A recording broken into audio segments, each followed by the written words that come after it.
Welcome back. BJP ರಾಜ್ಯಾಧ್ಯಕ್ಷ ನಳಿನ್ ಕುಮಾರ್ ಕಟೀಲ್ ಇವತ್ತು ಸುದ್ದಿಗೋಷ್ಠಿಯಲ್ಲಿ ರಾಷ್ಟ್ರೀಯ ನಾಯಕರ ಪ್ರಚಾರದ ಬಗ್ಗೆ ಮಾಹಿತಿಯನ್ನ ಕೊಟ್ಟಿದ್ದಾರೆ. ಬೆಂಗಳೂರಲ್ಲಿ ಸುದ್ದಿಗೋಷ್ಠಿಯಲ್ಲಿ ಮಾತಾಡಿದ್ದು ಬಿಜೆಪಿ ಕೇಂದ್ರ ನಾಯಕರ ಪ್ರಚಾರದ ಬಗ್ಗೆ ಮಾಹಿತಿಯನ್ನ ಕೊಟ್ಟಿದ್ದಾರೆ. ಇನ್ನು ಪ್ರೆಸ್ ಮೀಟ್ ಅಲ್ಲಿ ಇದೀಗ ಶೋಭಾ ಕರಂದ್ಲಾಜೆ ಅವರು ಮಾತಾಡ್ತಾ ಇದ್ದಾರೆ. ನೋಡೋಣ. ಕಿತ್ತೂರು ಕರ್ನಾಟಕ ಮತ್ತು ಕಲ್ಯಾಣ ಕರ್ನಾಟಕದಲ್ಲಿ ಅವರ 4 ದಿನಗಳ ಪ್ರವಾಸದಲ್ಲಿ ಈ ಅಭಿಯಾನದಲ್ಲಿ ನಮ್ಮೆಲ್ಲ ನಾಯಕರು ತೊಡಗಿಕೊಳ್ಬೇಕು.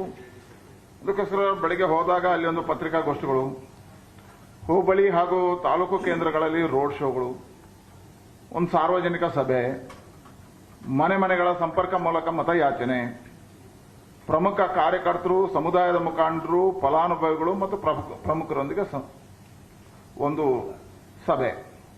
ವಿಶೇಷವಾಗಿ ನಾವು ಲಾಭಾರ್ಥಿಗಳ ಸಭೆ ಹೇಳಿದ್ರೆ ಕೇಂದ್ರ ಮತ್ತು ರಾಜ್ಯ ಸರ್ಕಾರದ ಯೋಜನೆಗಳು ಪ್ರತಿ ಮನೆಗಳಿಗೆ ತಲುಪಿದ್ದಾವೆ. ಅಲ್ಲಿರ್ತಕ್ಕಂಥ ಎಲ್ಲ ಫಲಾನುಭವಿಗಳನ್ನ ಗುರುತಿಸಿ ಅವ್ರ ಜೊತೆ ಸಂವಾದಗಳನ್ನ, ಕೇಂದ್ರ ಕೊಟ್ಟಿರ್ತಕ್ಕಂಥ ಯೋಜನೆಗಳನ್ನ, ರಾಜ್ಯ ಕೊಟ್ಟಿರ್ತಕ್ಕಂಥ ಯೋಜನೆಗಳನ್ನ ಅವ್ರ ಜೊತೆ ಸಂವಾದದ ಮುಖಾಂತರ ಮಾತುಕತೆ ಮಾಡಿ ಈ ಸಭೆಯಲ್ಲಿ ಜಾಗೃತಿ ಮೂಡಿಸ್ತಕ್ಕಂಥ ಕೆಲಸವನ್ನು ಮಾಡುತ್ತೆ. ಅಲ್ಲಿರ್ತಕ್ಕಂಥ ರಾಷ್ಟ್ರ ಪುರುಷರ ಪ್ರತಿಮೆಗಳಿಗೆ ಮಾಲಾರ್ಪಣೆ, ದೇವಸ್ಥಾನ ಮಠ ಮಂದಿರಗಳ ಭೇಟಿ. ಶಿವಮೊಗ್ಗ ನಗರ ಕ್ಷೇತ್ರವನ್ನ ಗೆಲ್ಲೋದಕ್ಕೆ ಯಡಿಯೂರಪ್ಪ ರಣತಂತ್ರವನ್ನ ನಡೆಸ್ತಾ ಇದ್ದಾರೆ. ಯಡಿಯೂರಪ್ಪ ಅವರ ಶಿವಮೊಗ್ಗ ಮನೆಯಲ್ಲಿ ಮುಖಂಡರು ಚರ್ಚೆಯನ್ನು ನಡೆಸ್ತಾ ಇದ್ದಾರೆ. ಪ್ರಮುಖವಾಗಿ ಈಶ್ವರಪ್ಪ ಸೇರಿದಂತೆ ಶಿವಮೊಗ್ಗ ನಗರ ಕ್ಷೇತ್ರದ ಬಿಜೆಪಿಯ ಕ್ಯಾಂಡಿಡೇಟ್ ಚನ್ನಬಸಪ್ಪ ಅವರು ಕೂಡ ಈ ಸಭೆಯಲ್ಲಿ ಪಾಲ್ಗೊಂಡಿದ್ದಾರೆ. ಈಗ ಹೇಗಾದ್ರೂ ಮಾಡಿ ಮತ್ತೆ ಬಿಜೆಪಿಯನ್ನ ಶಿವಮೊಗ್ಗ ನಗರದಲ್ಲಿ ಗೆಲ್ಲಿಸ್ಕೊಂಡು ಬರುವಂತ ನಿಟ್ಟಿನಲ್ಲಿ ಅಲ್ಲಿ ಸ್ಟ್ರಾಟಜಿಯನ್ನ ಯಡಿಯೂರಪ್ಪನವರು ನಡೆಸ್ತಾ ಇದ್ದಾರೆ. ಸಂಸದ ಬಿವೈ ರಾಘವೇಂದ್ರ, ನಗರಾಧ್ಯಕ್ಷ ಜಗದೀಶ್ ಅವರು ಕೂಡ ಇದರಲ್ಲಿ ಪಾಲ್ಗೊಂಡಿದ್ದಾರೆ. ಲಿಂಗಾಯತ ಮತಗಳನ್ನ ಹಿಡಿದಿಟ್ಕೊಳ್ಳುವಂತ ನಿಟ್ಟಿನಲ್ಲಿ ಅಲ್ಲಿ ಚರ್ಚೆಗಳು ಪ್ರಮುಖವಾಗಿ ನಡೀತಾ ಇದೆ, ತಂತ್ರಗಾರಿಕೆಗಳು ನಡೀತಾ ಇದೆ.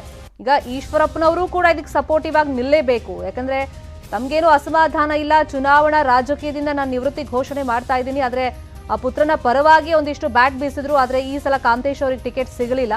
ಆದ್ರೆ ಈಶ್ವರಪ್ಪ ಬಣದಲ್ಲೇ ಗುರುತಿಸಿಕೊಂಡಿದ್ದಂತ ಚನ್ನಬಸಪ್ಪ ಅವರಿಗೆ ಟಿಕೆಟ್ ಸಿಕ್ಕಿದೆ. ಈಗ ಯಡಿಯೂರಪ್ಪ ಅವರ ನಿವಾಸದಲ್ಲಿ ಚನ್ನಬಸಪ್ಪ ಅವರನ್ನ ಗೆಲ್ಲಿಸ್ಕೊಂಡು ಬರುವಂತ ನಿಟ್ಟಿನಲ್ಲಿ ಮಹತ್ವದ ಚರ್ಚೆಗಳು ನಡೆದಿದೆ.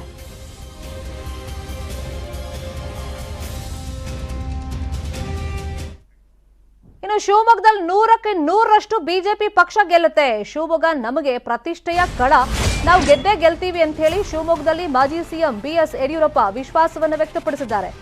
ಹೌದು, ಪ್ರತಿಷ್ಠೆಯ ಕಣ. ಕಾರಣ, ಒಂದು ಕಡೆ ಯಡಿಯೂರಪ್ಪ, ಇನ್ನೊಂದು ಕಡೆ ಈಶ್ವರಪ್ಪ, ಇಬ್ಬರಿಗೂ ಕೂಡ ಹೆಚ್ಚಿನ ಜವಾಬ್ದಾರಿ ಇದೆ ಶಿವಮೊಗ್ಗದಲ್ಲಿ ಬಿಜೆಪಿಯನ್ನ ಗೆಲ್ಲಿಸ್ಕೊಂಡು ಬರುವಂತ ನಿಟ್ಟಿನಲ್ಲಿ.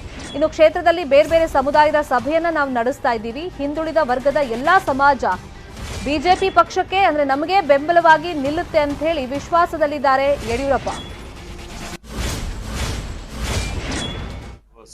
ಬೇರೆ ಬೇರೆ ರೀತಿಯ ಸಮಾಜದ ಸಭೆಗಳನ್ನು ಮಾಡ್ತಾ ಇದ್ದೇನೆ.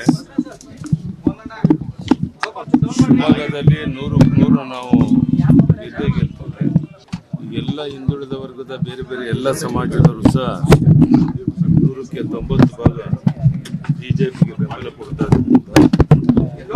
ಮತ್ತೆ ನಮ್ಮ ಸಮಾಜದವರು ಗಟ್ಟಿಯಾಗಿ ನಮ್ಮ ಜೊತೆಗೆ ನಿಂತಿರೋದ್ರಿಂದ 100ಕ್ಕೆ 100 ನಮ್ಮ ಅಭ್ಯರ್ಥಿ ಗೆದ್ದೇ ಗೆಲ್ತಾರೆ. ಮತ್ತು ಆ ದಿಕ್ಕಿನಲ್ಲಿ ಎಲ್ಲ ಕಡೆ ಪ್ರಚಾರ ಶುರುವಾಗಿದೆ. ಕೊನೆ 1-2 ದಿನ ಇದ್ದಾಗ ನಾನು ಬರ್ತೇನೆ, ಮತ್ತೊಂದು ರೋಡ್ ಶೋನಲ್ಲೂ ಭಾಗವಹಿಸ್ತೇನೆ ನಾನು ಸಹ. ಅಟ್ ಎನಿ ಕಾಸ್ಟ್ ಈ ಕ್ಷೇತ್ರ ಶಿವಮೊಗ್ಗ ನಮಗೆ ಪ್ರೆಸ್ಟೀಜ್, ಇದು ಗೆದ್ದೇ ಗೆಲ್ಲಬೇಕು. ಬೇರೆ ಬೇರೆ